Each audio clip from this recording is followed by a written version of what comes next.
We have our vinyl fascia ripped to the height that we want for our fascia board. Next thing we want to do, put our triangle square down here. Put your pivot point to the bottom right hand corner. I know this side here is going to be the right, if you're looking at your garage, it's the right hand side, so it's going to be butting up against my bird box. And you're going to take it until it rotates to the pitch of your roof.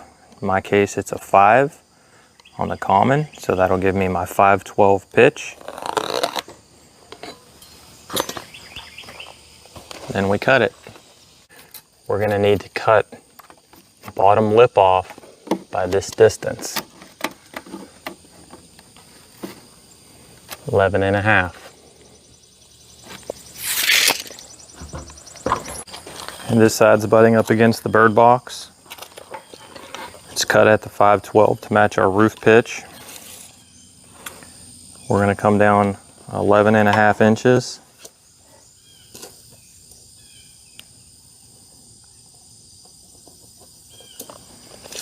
And cut the entire bottom section off so that this will slide over top of that bird box. There's my mark. We're going to cut this entire piece off right here. Just going right in the corner.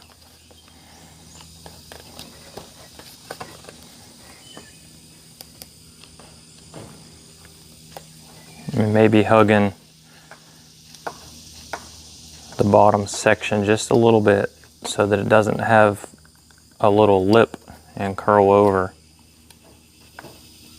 and not rest flush against the fascia board. So I'm going to cut this little flange off at the bottom about 1 inch. And what this is going to do is allow the piece that I put, the next piece that's running up the side of my fascia board, it's going to slide right over top of that and give me a nice clean seam with about a 1 inch overlap. Okay, let's move the ladder over and hang this piece up.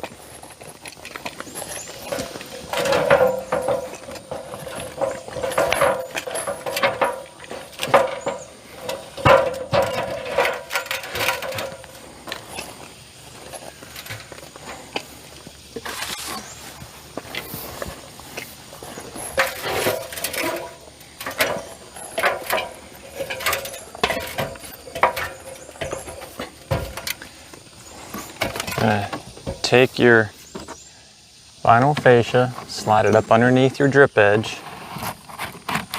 That'll help hold it.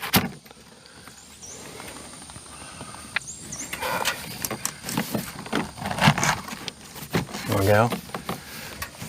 And then you're going to slide it down to your cut with 11.5 inches. And we're touching right there, so that's where we want it. I'm going to grab an 1.25 inch white trim nail and put it through the bottom right down here.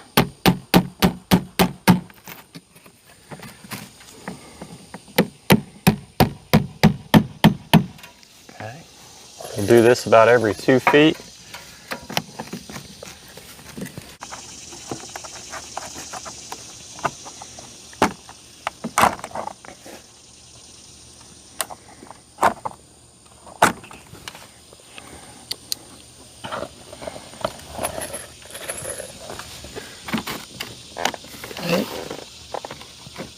I'm going to put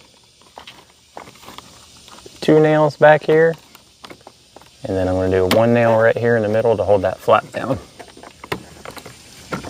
So we'll come down first, we'll do about 2 foot from the last nail here.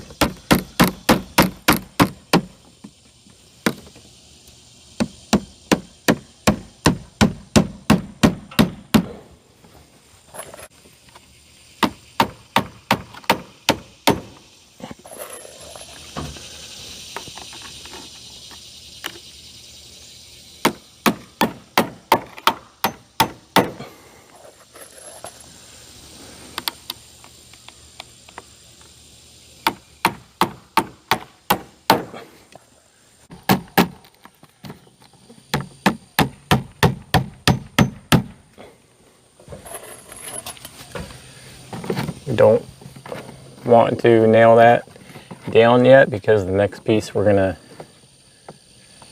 be sliding over top of that. So we want to give ourselves a little bit of wiggle room. All right, let's get a measurement how long this needs to be. I need it to be right around 58 3/4.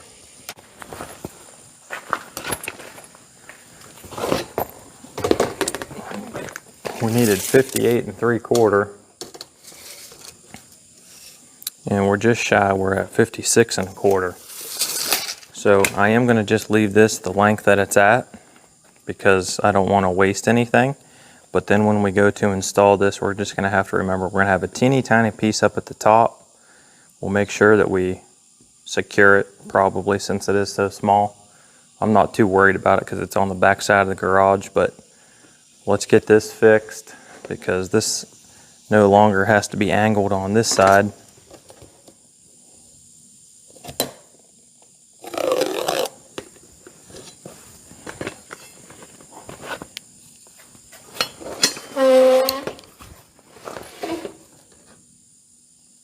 I try to save as much material as I can.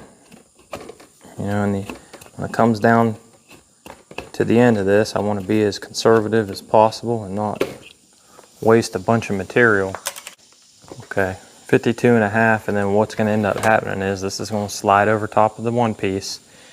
We want the next piece to slide over this one 1 inch, so we're going to take off this back lip here about 1 inch so that the next tiny little piece can make it right to the very top of the peak of the garage.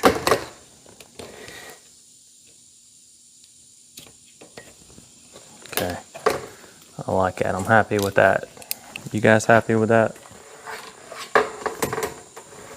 Okay, let's slap it up there and get another measurement. Hook it in like this, just wrap it around.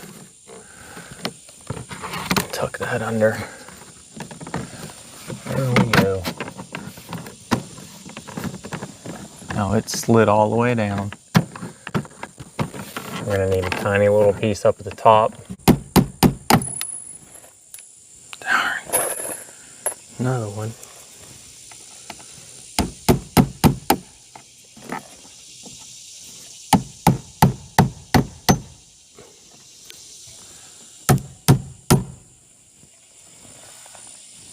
Okay, we got a tiny little piece here, 6 1/2 inches with a 1 inch overlap.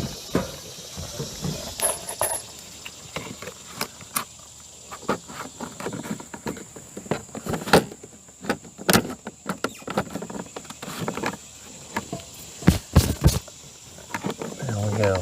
Slid it in. It's exactly where we want it.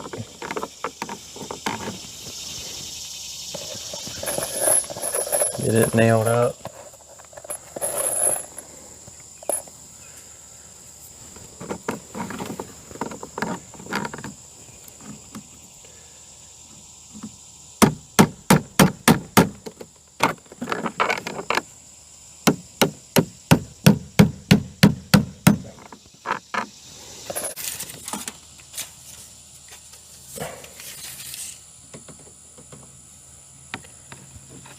That's 58 1/4 and 1 inch, 59 1/4.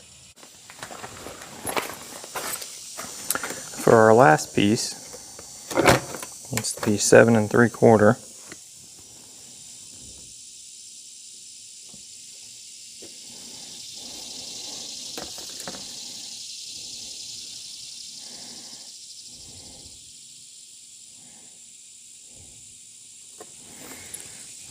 A little bit of an overhang.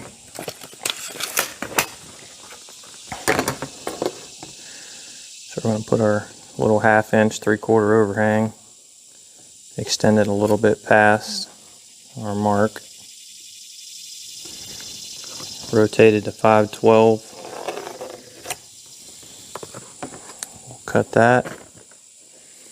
And we should be good to go. I'll show you what I'm going to do with this bottom piece here.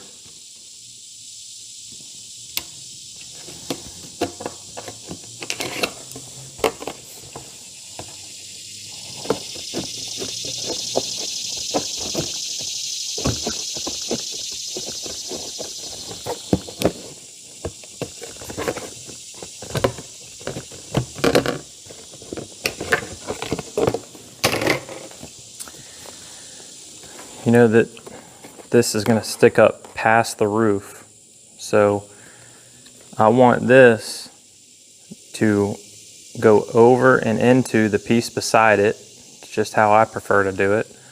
So I am going to kind of make a locking tab.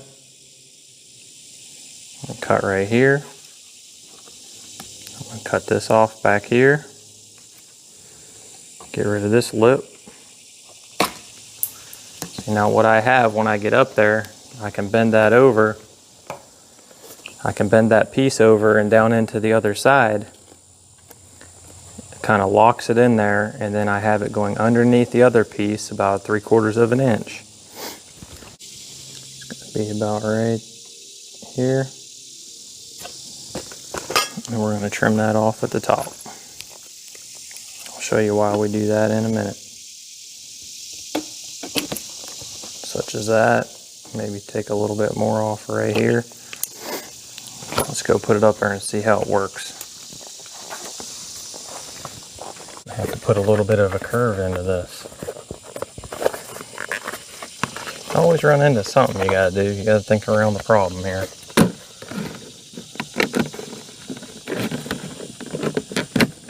There it is right there. And then that locks in there. Perfect. All right, nice.